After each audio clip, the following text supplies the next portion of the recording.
안녕하세요. 닥터 프렌즈입니다. 구독과 좋아요 필수입니다. 알람까지 해주시면 저희 영상이 뜨자마자 바로 보실 수 있거든요. 그것도 꼭 해주시기 바랍니다. 오늘은 이제 뭔지 아버지가 손이 막 어색해가지고 아버지가 이게 뭐예요? 손이 어색하잖아.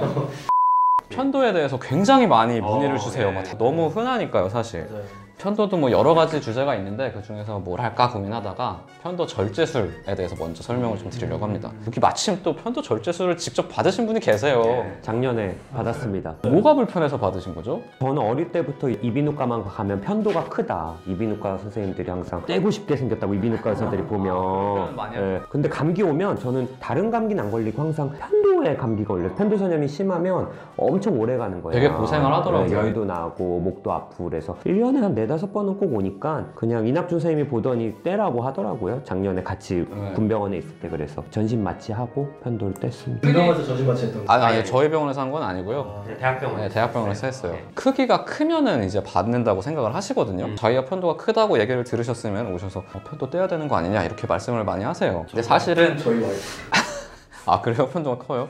편도 석이 생긴다고. 아 결석은 수술에 적응증이 됩니다. 아 그래요? 편도겠어. 그거 제가 설명을 나중에 또 드릴게요. 우선 성인한테는 1년의 고열을 동반 터졌는데 앞에서 지금.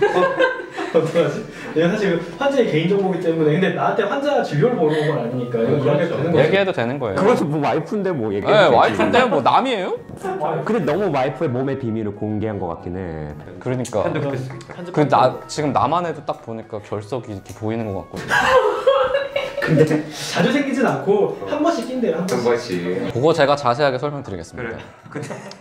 성인의 경우에는 1년에 고열을 동반한 편도염이 3번 이상 반복되는데 그게 3년 동안 내리 그랬다. 그러면 이제 저희가 수술을 권유를 하게 되어 있어요. 명백하게 막 수면 무호흡증이 있거나 아니면 코골이가 있는데 딱 보니까 상기도 폐쇄의 원인이 편도다.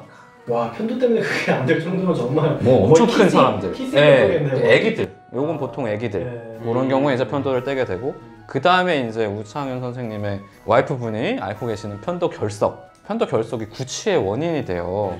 그냥 불편한 게 아니라 이제 입냄새가 날 수가 있어요. 제가 그런 건 없어요. 한 번씩 했네, 한 번씩. 그래서 그때는 이제 저희가 편도 절제술을 고려를 하게 돼요. 제가 생각했던 건데 편도염이 반복되는 사람들은 이게 만성적으로 염증이 있으면은 암의 확률이 올라가거든요. 아, 그렇죠. 네, 그런 거에 대한 이야기는 이비인후과 혹시 있나요?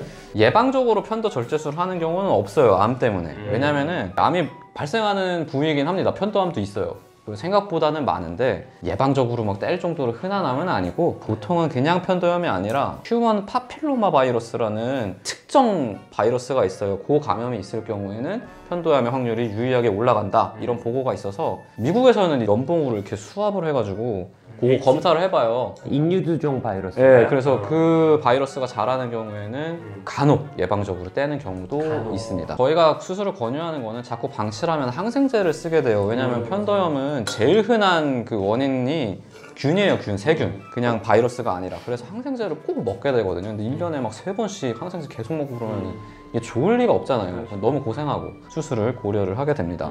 수술에 대해서 굉장히 궁금하신 분들이 많더라고요. 안 받아봤으니까. 네. 무서우니까 수술은 기본적으로요. 전신 마취 하셨나요? 전신 마취 했죠. 전신 마취를 했죠. 국소 마취를 하기도 해요. 네. 국소 마취 하시는 분이 저희 학교에서 발표를 한 적도 있어요. 근데 저는 이제 그분이랑 개인적으로 친분이 있어가지고 그분이 이제 학교에서 발표할 때는 음소거 처리라고 수술 영상을 틀어놨거든요. 근데 저는 이제 그 전에 봤는데 거의 지옥입니다. 아 세화! 입 다 날라간다! 막 이러면서 막 이렇게 환자는 계속 비명을 지르고 그런 수술이에요. 굉장히 입안을 수술하면 되게 궁금했겠죠. 환자도 의사도 용감해야 돼요. 그리고 편도 수술이 수술하는 도중에 뭐 후두가 경련이 될 수도 있고 후두 부종이 생길 수도 있고 그다음에 피가 계속 나다가 뭐 기도로 넘어가면은 이게 흡인이 돼가지고 폐렴이 생길 수도 있고 그러니까 사실 되게 짧은 수술에 깔끔하게 전신 마취 수술 되게 위험해요. 그래서 국소 마취가 오히려 더 위험하고 이 수술은 전신 마취가 조금 더 안전합니다. 이제 편도 수술은 굉장히 기본적인 수술이에요. 이비인후과 의사가 돼서 보통 첫 수술을 이걸로 하거든요. 그거는 그만큼 굉장히 안전하고 쉬운 수술이란 뜻입니다. 근데 응급실에서 일하다 보면 한 번씩 오잖아요. 아, 피 나서? 피가 나가지고 출혈이 가장 이슈가 되죠. 네. 그런 분들은 어떻게 해야 되나요? 어떻게 해야 피가 안 나나요? 피가 그냥 묻어 나오는 수준이다. 그러면 이제 얼음을 물면은 그 차가운 온도 때문에 주변에 혈관이 수축을 하면서 피가 좀 멎는 경우가 있어요. 네. 근데 이거는 되게 운이 좋은 케이스라고 보면 되고요. 병원에서 퇴원하라고 해서 퇴원을 했는데 피가 나. 응급실로 오셔야 됩니다. 왜냐하면 혈관에서 피가 나는 경우가 많고 방치하면 이것 때문에 진짜 크게 잘못될 수가 있어요. 무조건 오셔야 돼요. 그리고 통증이 좀 문제가 되잖아요. 그렇죠. 혹시 직접 해보셨으니까 통증을 어떻게 극복하셨는지. 이게 수술을 하고 나서는 옥신옥신하는 통증은 있어요. 근데 그거보다 더 힘든 건 물을 삼킬 때도 목이 아파요. 그러니까요. 이게 편도가 왜 그러냐면 다른 수술은 째고 꼬매주잖아요. 편도는 떼고 그냥 이렇게 상처가 드러나 있어요. 점막이 예, 그것도 입안에 내가 숨 쉬고 밥 먹어야 되는 곳에 이렇게 헐지 않나요? 헐죠. 헐죠. 그래서 항생제를 무조건 먹어야 돼요, 이거는. 그게 헌 상태로 3살이 날 때까지 노출이 되니까 죽만 먹어도 아파요. 거의 한 5kg가 빠졌어요, 2주 동안. 아니, 그때 저는 같이 근무했었잖아요. 그리고 혼자 죽으라고 이렇게 죽을 쌓아서 막 죽을 먹더라도 저는 수술만 하지 사실 이 사람이 집에 가서 어떻게 생활하는지 본 적이 없으니까 그때 처음으로 이게 함부로 권유할 수술은 아니구나, 이렇게까지 아파하는구나. 그러니까 물론 성인은 편도선염이 자꾸 반복이 되고 염증도 많고 하니까 떼어내면 아기보다는 더 훨씬 아파요. 아파요. 그러니까 아기는 편도가 이렇게 생겼다고 보면 되거든요. 그냥 뚝 떨어져요. 근데 성인은 염증 때문에 이렇게 들어가 있어요. 그래서 이걸 파내는 거예요. 그래서 여기가 이렇게 막 홈이 남거든요. 조직이. 그러니까 되게 아프죠. 저는 아이스크림도 먹으면 회복된다 그래서 죽도 잘 못 먹는데 아이스크림 먹으니까 거의 먹은 것도 없는데 계속 설사만 했어요. 거의 죽가 먹은 것도 없고 설사만 하고 그래서 5kg 가 빠질 빠졌구나. 수밖에요. 쌀 수밖에 없고 아침마다 이낙준 선생님이 가서 이렇게 어때? 그러면 이제 점점 회복되는 거 보여주는데 뭘 먹으면 아예 먹을 수가 없어서 뭔가 먹고 싶은 생각이 안 들어요. 너무 아파요. 아프니까. 근데 편도선염 수술받은 지 한 1년 정도 됐는데 그 이후로는 당연히 편도선염이 안 오니까 감기 와도 예전엔 항상 그랬는데 요즘은 그냥 살짝 지나가요. 그래서 너무 그래서 좋은 것 사실은 되게 만족도가 높은 수술 중에 하나예요. 특히 염증 때문에 수술하시는 분들. 아니면 이제 부인분처럼 편도 결석 때문에 하시면 만족도가 되게 높습니다. 그러니까 자주는 없더라도 뭐 1년에 왜냐면 한 번. 구취의 원인이 될 수가 있어요. 요거는 제가 따로 편도 결석은 아예 따로 한번 찍어볼게요. 사연 쓰신 거 아니에요 지금?